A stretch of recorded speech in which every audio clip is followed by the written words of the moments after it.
আসসালামু আলাইকুম। আমি আসছি বেলতলি শালবাগানে।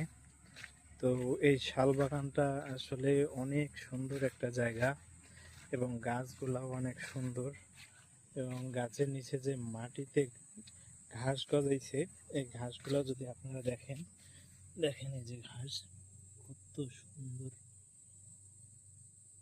মাটির নিচটাও কত সুন্দর এবং গাছগুলোও অনেক সুন্দর।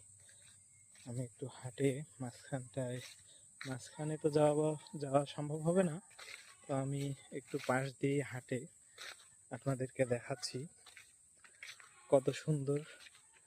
আসলে আজকে সন্ধ্যা হয়ে গেছে, এখন একটু পরেই অন্ধকার হয়ে যাবে। তো অন্ধকার হওয়ার পূর্বেই আমি পৌঁছাইছি এই জায়গাটাতে, যার কারণে এখন অন্ধকার অন্ধকার ভাব একটু মনে হচ্ছে। তারপরেও আপনাদেরকে দেখাচ্ছি বাগানটা কত সুন্দর।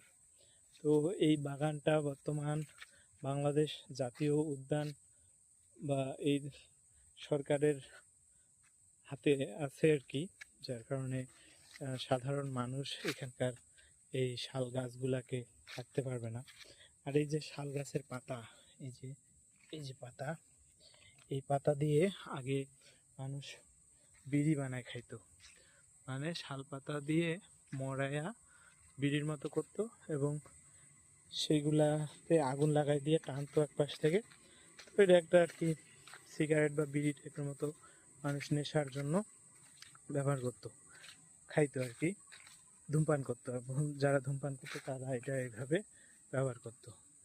তো এখন মানুষ আসলে সিগারেট খায়, বিড়ি খায়, যার কারণে আর এই শাল পাতার ব্যবহার আগের মতো নাই।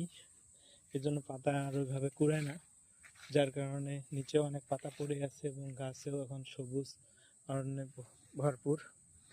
তো আপনাদেরকে এই বাগানটি দেখাইলাম। ধন্যবাদ সবাইকে। সবাই ভালো থাকবেন, সুস্থ থাকবেন। আল্লাহ হাফেজ।